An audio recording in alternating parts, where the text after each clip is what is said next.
Again, good type hexagonal system, and you can see that we could get the particle sizes from this 29, 36 to 17 nanometer, and this is the particle size distribution, and you can see that is the spherical particles of this nano.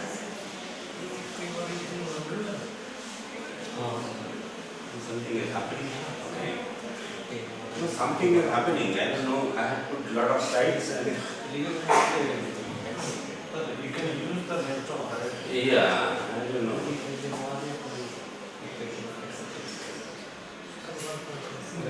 Some problem with this thing. This is okay. I think some.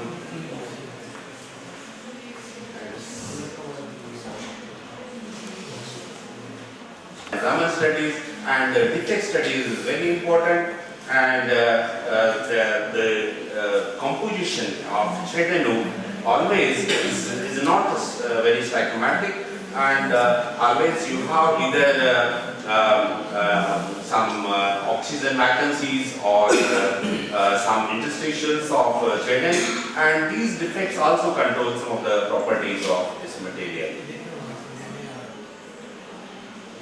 And from application point of view, you can see that these we have used for catalysis of the diarhodamine wheat dye, and you can see within no time, within maybe around 60 minutes, this is we have used the blue line, and you can see all that has decomposed. Okay, and we can, because we have doped this with the gadolinium, this nanoparticles, we can have the magnetic properties, magnetic property changes the composition, and we also can use for magnetic. Then we also studied with neodymium and this gadolinium, and again you can see these are the nanoparticles. We could go up to 5 nanometer, even 2 nanometers we could go by this method. So very simple method, very economic, and then the photoluminescence studies we have done to characterize the defects. You can see that whether restrictions or vacancies over there, and that controls the number of defects in this material. And in this again we have used for the catalysis, and this is the you can say catalytic reactor. Here is the solution. This is a you can say the light source. And, this was started for this time different, and you can see that the light is decomposed. And as it is doped with gadolinium, so it has a magnetic property also. Then we thought, could we, by some simple technique, can we prepare some films? Okay, and this all the setup that you are seeing, that is fabricated in our lab itself, except the temperature controller or MFC and this thing, this furnace and the gradient furnace and all that, this is fabricated in our own lab. So this CVD setup we have with the very low cost, maybe it might have cost us around 15,000 or so. So the whole furnace, okay, except this may cost around 15,000. So in 30,000 you have the CVD setup, except this may cost around 25,000 or 50,000. And so with the low cost, you have the whole CVD kind of system. And with this, you can see that we have grown this film. And for growth of this film, we have used the gold as gold film as on a substrate as a you can say as a catalyst for nucleation of the crystals or of the nanorods. Okay, and the temperature of the substrate or the environment as well as the thickness of the gold film all these controls, the different morphology and different sizes of this film, you can see. And the application of this film was in, this is the mechanism, you can say, the gold, when melts into small droplets over there and starts as a nucleation for different kind of this morphology or this crystals, nanocrystals, and that is how then they grow. Okay, very, very simple technique. And this again the XRD of this thing. Here you can see the peaks of the gold film, gold also, and again the peaks of this ZNO, that the nanoparticles. And then we characterize this again by photoluminescence technique, and we found out different kind of defects, and this shows what are the different kind of defects and what are those transitions taking place in photoluminescence because of the defects. Okay, and the application that we have seen, or this is field emission or field emission. We have seen that with the very low field, okay, it grows. We have got the very good intensity, and we compared with the commercial, and this material was found to be much superior than the commercially available. Okay, then we thought, can we go now for the state of the art if the facilities are available? And this is only possible when we can collaborate with where such kind of facilities are available. Okay, so I had a project with IUAC and they had sputtering unit. So there we did some work and got very interesting results. So these nano rods we grown by RF sputtering method, and it's very, very difficult to grow very standing and very upright kind of nano rods. You can see that of very, very uniform nano rods.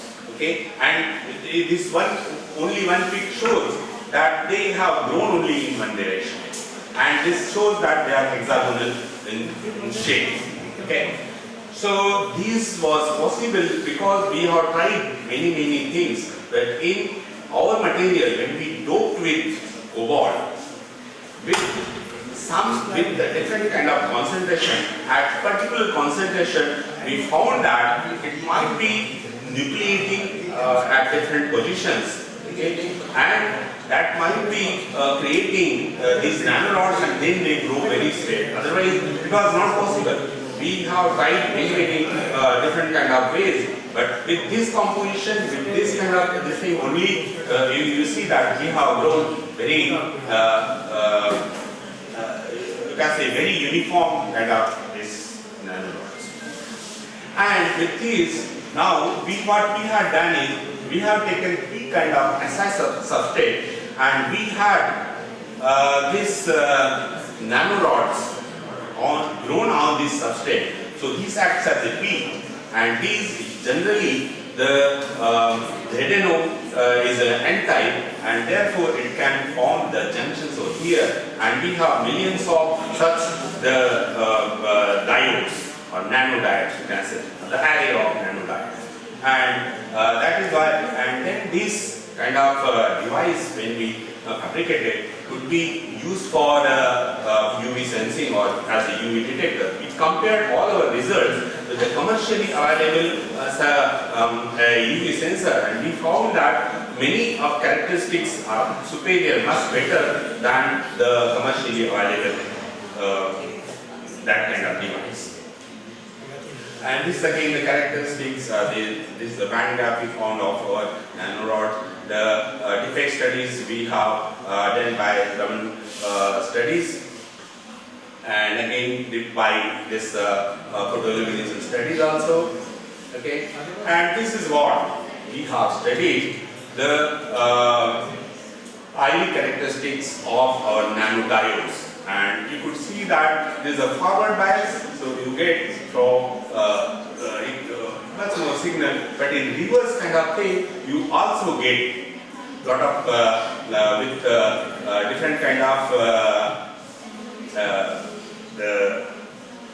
incident energy or the intensity of the incident light, you get different curves, and this is the enlarged view of this thing. We use this kind of device in reverse bias mode for the simple reason that in forward bias the dark current will also increase. Okay, with the and therefore you do not get the better results. So this again shows that how with different biasing, how with and different power, how this the characteristic change. We also observed that with white light up to this 400, we don't get any photocurrent. So therefore, we do not need any kind of filter or nothing over here, and this could be used. This filter or this device could be used in white light also, because you can see that after 400 it increases very sharply, and over here up to 200 we have studied. Okay, so for UV A, B, and C, for all these things we have studied and found, and this shows the temporal kind of characteristics of these, and we have found that around 50 seconds you have the response time, and much better than the commercially available and any kind of device. We also have studied this material for very long time, over 2 weeks. We kept it continuously on in UV light, and you can see that there is no change or no deterioration, and therefore this kind of device could be used for detection of UV. So now I will not give any kind of summary of my thing. My motive of giving this talk was, can we start to the again beginners, can we start research by even if you do not have large funds, and as you progress you can then collaborate with others, because and can do some state-of-the-art work and can have many applications. Thank you very much. Which was replaced by Aggarwal. Okay. Yeah. So my question is that most of the works which I have seen in the case of substitutional studies of zinc oxide were done by ions of transition metals, whereas ions of lanthanides are mainly used for doing substitutional studies in bismuth ferrite, lanthanum ferrite, etc. So is there any particular advantage in choosing a lanthanide ion in order to substitute zinc in zinc oxide? No, whether our intention was not whether it goes to substitutional kind of thing or as an interstitial or where it goes. This thing was in a nanoparticle. If you put some this kind of transition metal or this kind of thing, how the magnetic properties besides this, we can use. That is why I use a multi-functional kind of. So we use this for catalysis. We use this material for again UV detection using even thermal. Some of the slides where I couldn't show because of some reason technique. So we used thermoluminescence technique. This irradiated this for or exposed to UV and also given, so that way also as a passive device also you can use. And this is again active device. So our intention was, can we use and the magnetic properties could be changed, and can it be then used for some storage device or data storage or other things and everything. Because of course in films also but can we use this nanoparticle by some simple technique and make a film, its film, and could be used for storage device. So that was the intention. And up to what concentration of gadolinium you have got? Actually, I missed this. Yeah, okay. I have shown all the rods are run parallel with each other, which is not possible here by your time. And therefore, the IV characteristics may be changing from place to place. Partly, there may be few rods which are parallel, partly may not.